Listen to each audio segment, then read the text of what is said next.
I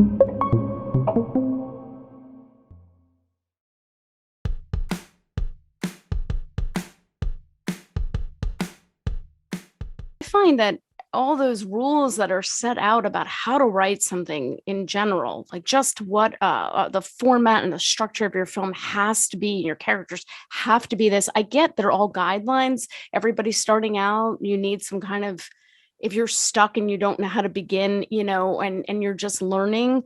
But I tend to try to throw those out a lot. I find myself doing that, and I've had people say, well, what about where's their save the cat moment? And I'm like, not everybody saves the cat, Not everybody right? likes the cat. I'm Not everybody allergic. cares. That's what I generally tell people, that I'm allergic to the stupid cat. So, Yeah, I think I believe in there being structure, but I don't believe that there are, all these kinds of rules about how to write is so silly because look, if there was a formula, there wouldn't be any shitty movies. I mean, what's the fucking problem here? You have a formula, you're espousing a formula. You tell me it works and I have to do it that way. Where's all the hit films? How come there are still flops? right. And also, I think studio films and it's not just studio, but I've noticed it more in studio films. I guess that's why I don't watch a lot of recent movies, except ones made for 12-year-olds. I seem to be addicted to that. But that's some weird psychological problem I obviously have. But I find that they become very predictable and very flat because they are following, at the beginning, oh, okay, this person's this, that person. I know where this is going. And I don't mean like it has to be a mystery. I just mean the structure is not a mystery. Like I love films that start out a certain way and then suddenly you're somewhere else and you're like, how did I even get here? Holy cow. Wait a minute, not what happened, like I'm lost. What happened, like I can't wait to see what's coming next. Well, it ought to be an experience, Right. And that's, they've simply stopped treating it like an experience and they've started treating it like an algorithm and a formula. Bogdanovich used to talk about this all the time. He was so angry towards the studio system for that very reason. Because I just watched Paper Moon last night, actually. Yeah. It's a great one, yeah. The first film I made was a very John Cassavetes style film. So I'm very jealous of your nomination for that award. Because, right, you're nominated for the John Cassavetes Award. Yeah. Indeed, yeah. So I'm a big fan. So I made this improvisation film, and actually there's a scene in a bathroom that is my little homage to Husbands, because they have that wonderful bathroom stall scene that I watched over and over again. I just love that. But anyway, I digress. I was in that film briefly not because I'm an actor, but because I was concerned about everybody improvising and it all going down the toilet. It was very stressful for me to be in there because I was thinking about the film. Like, that's a lot to do. So, yeah. So how do you do that? Well, I think first you have to reconcile with yourself that, do I have to?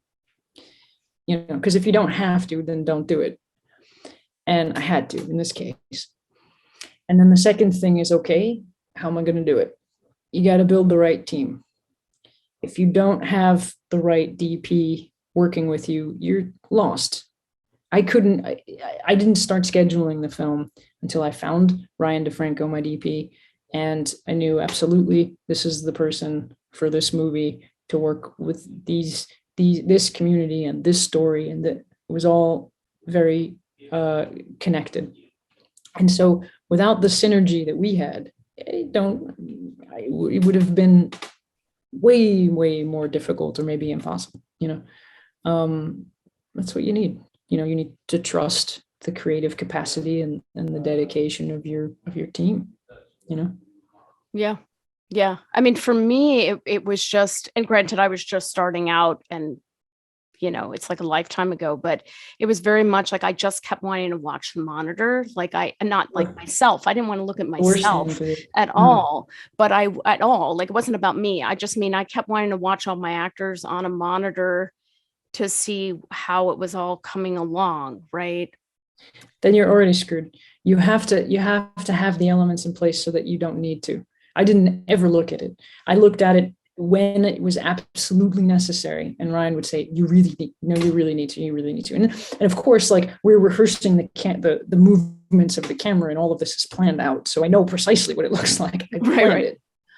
to look a certain way. I directed all the blocking, and then came up with the shots to make it be a certain way, right? Right. But then on the day, you have to trust the process lives beyond your controlling apparatus, and you've brought people into the picture because you trust them. And I would only look at the monitor or play back a shot if there was something technically the matter, or if there was something really just a question, and it was as brief as possible, and no other actor was allowed to look at that goddamn thing. This project would be very ambitious to somebody just beginning, right? I mean, it's very hard, but like, let's say somebody wants to move towards making hybrid films and doing something complicated like this about a very deep and not to be redundant, but complicated topic. I mean, it's a lot. How do you, I mean, obviously there's no formula and there's no magic wand and all of that, but what would you suggest to people starting out? Like, what Well, would you got to start by making shorts, just dive into a damn feature. You start off by making short films, make as many as you possibly can, cycle through people on your team, build a team, find the right collaborators, find your band, you know what I mean?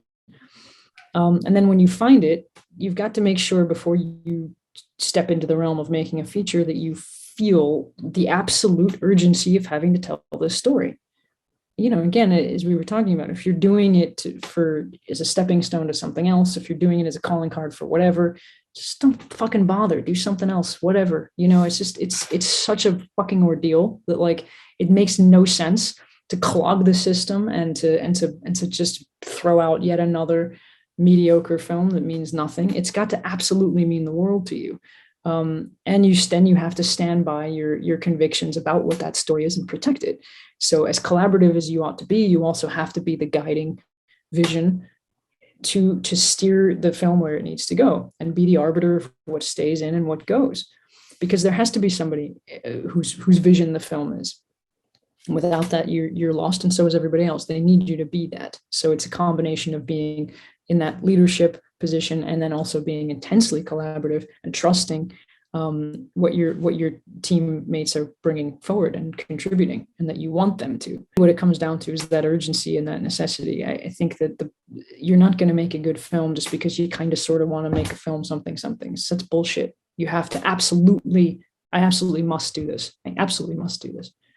And, and if you don't feel that, you wait until you do, make a bunch of short films about whatever the fuck until you find that thing. And it takes a lot of introspection, turn off the fucking TV and read James Baldwin and learn how to be introspective, and then figure out, what you're about.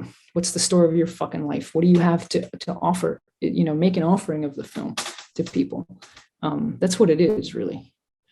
Yeah, I mean, I agree entirely. I mean, when I write my own stuff and I make films, it's got to be something that I'm either so upset or angry about, or I'm dealing with, that I just can't help it, or I want to, like, I know what it's like to go through something and I want to tell people about it so they're not alone, or they see that, how someone would get through this or not get through it well, depending on the situation, right? But yeah, I agree with you. I don't get it. I don't get people. I mean, this sounds terrible and I probably shouldn't put this in here, but I don't get people who just want to make a horror film or a shoot 'em up, kill everybody film that doesn't have substance behind it, right? There are films in those genres that obviously are about something, but there's so many films out there that are just, this is there's not even like, I'm trying to give a moral or an ethic or something. There's just nothing. There's just, I wanted to see things blow up. Well, that's human nature. You see that in every business. Ours is not that different. You know what I mean? You see that. Look at any occupation a person can have. There are people who are really doing it because they believe in it and they must, and they have the integrity to do it. And there are people who are just like, yeah, fuck it, I'm going to do it this way. You're not going to get away from that. But as long as you know what you're about, then you navigate according to your own compass. And then at least at the end of the day, no matter what the results are, you know that you functioned on behalf of those things that you believe in very strongly. You didn't compromise those things.